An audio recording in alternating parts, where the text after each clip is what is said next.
Assalamualaikum warahmatullahi wabarakatuh. Perkenalkan, kami dari kelompok 1 yang terdiri dari Mas Agus Muhammad Aziz, Safitri Indah Pratiwi, Febrianti, dan juga Suci. Hari ini kami akan mempresentasikan hasil diskusi kami mengenai beberapa teori pembelajaran dan implementasinya terhadap beberapa studi kasus yang akan kami jelaskan di dalam video berikut ini.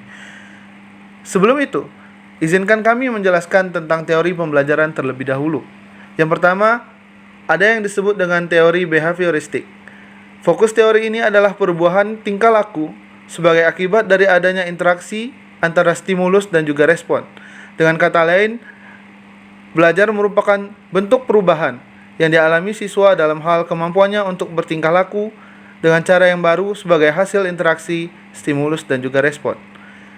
Teori yang kedua, teori belajar kognitif, adalah teori belajar yang lebih mementingkan proses belajar daripada hasil belajarnya. Teori belajar kognitif yang tidak hanya memperhatikan stimulus dan respon, tetapi juga mengutamakan adanya perubahan mental dan juga perilaku. Yang terakhir, teori belajar konstruktivisme. Teori belajar konstruktif mengakui bahwa peserta didik akan dapat menginterpretasikan informasi ke dalam pikirannya hanya pada konteks pengalaman dan pengetahuan mereka sendiri, pada kebutuhan, latar belakang, dan minatnya. Studi kasus pertama yaitu anak bernama Tania. Ia berusia 7 tahun, memiliki kemampuan rendah dan keinginan yang juga rendah untuk menjadi seseorang yang sukses. Menurut saya, strategi efektif untuk mengatasi studi kasus ini yaitu pertama, kita sebagai guru harus mengajak Tania memahami kemampuan yang dimilikinya dengan pendekatan yang ramah. Dan kita harus mempertimbangkan umur Tania yang masih anak-anak. Kedua, mencari tahu minat dan kesukaan yang dimiliki oleh Tania melalui metode belajar sambil bermain. Sehingga tanpa disadari, Tania dapat meningkatkan kemampuannya secara tidak langsung. Ketiga, yang terakhir, kita bisa menceritakan sesosok orang yang sukses di sekitar lingkungan Tania agar bisa menjadi role model atau contoh figur bagi Tania agar dia termotivasi untuk menjadi yang lebih baik. Studi kasus yang kedua yaitu mengenai anak yang bernama Samuel. Samuel berumur 10 tahun dan memiliki keinginan yang keras untuk menjaga harga dirinya pada tingkat tinggi. Tetapi sebaliknya, Samuel memiliki rasa takut gagal yang juga teramat tinggi.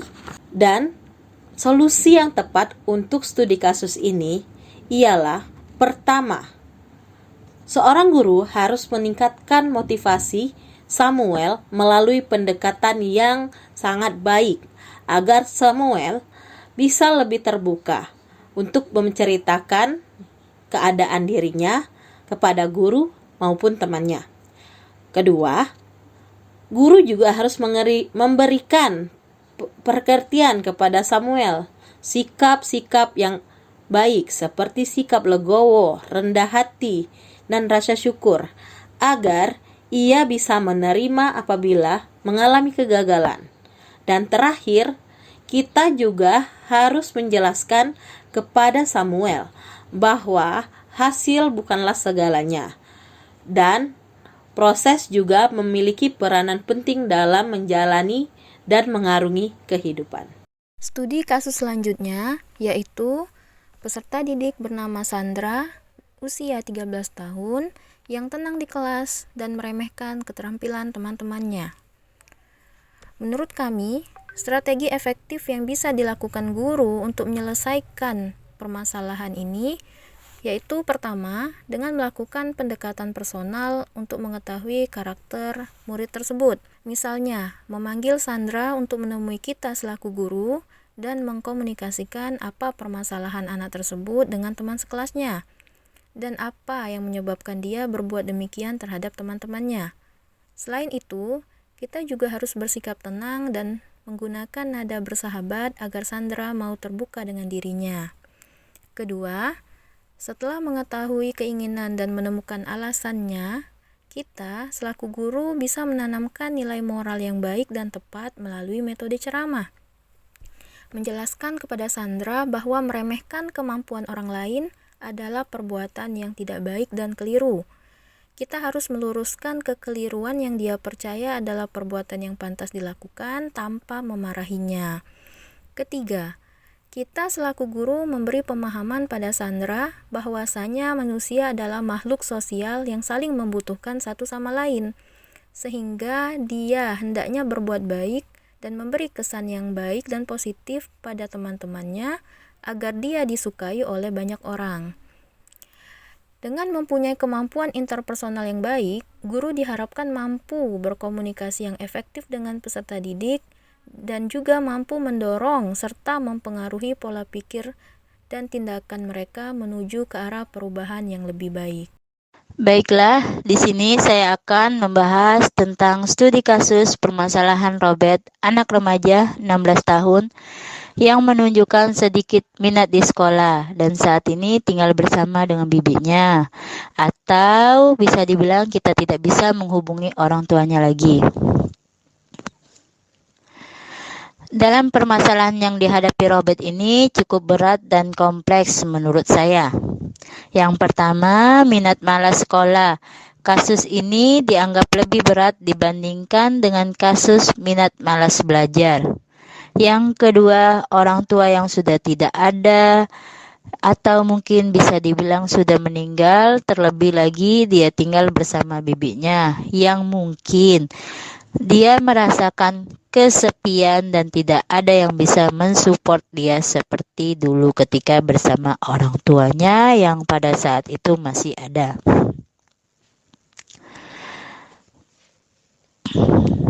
Dari permasalahan yang dihadapi Robert tersebut, saya menggunakan beberapa pendekatan dan dilakukan secara berkala, yaitu yang pertama, kita lakukan dengan pendekatan personal.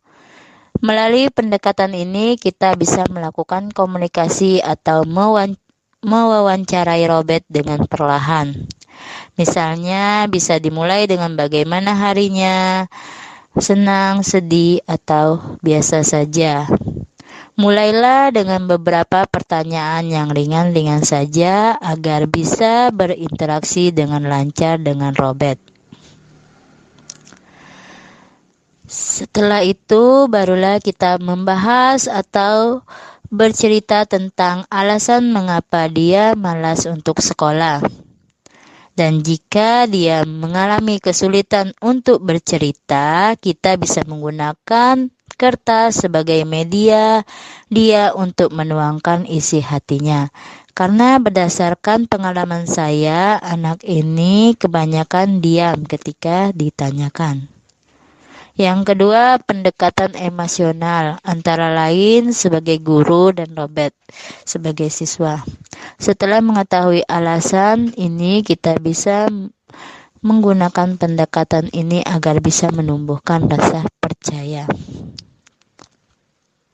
Kalau kita bukan hanya sebagai guru, tapi bisa dijadikan sebagai teman atau bisa dijadikan support system dalam dirinya sendiri.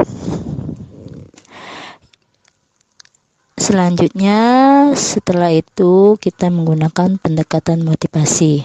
Setelah dua pendekatan di atas dilakukan, Robert memiliki rasa percaya terhadap kita, bukan sebagai guru tapi sebagai teman. Barulah kita bisa memberikan motivasi kalau pentingnya sekolah serta meyakinkan dia kalau tidak sendiri. Banyak orang yang menyayangi meskipun kasih sayang itu tidak sebanyak yang dia rasakan ketika bersama orang tuanya, dan memberikan keyakinan kalau Robert bisa seperti teman-teman yang lain dalam arti belajar, bermain, tertawa, bahkan bisa sukses jika dia besar nanti dengan usaha yang dimulai dari sekarang, karena tidak ada kata terlambat bagi yang mau bersungguh-sungguh dalam belajar dan usaha. Demikian studi kasus yang saya analisis. Terima kasih.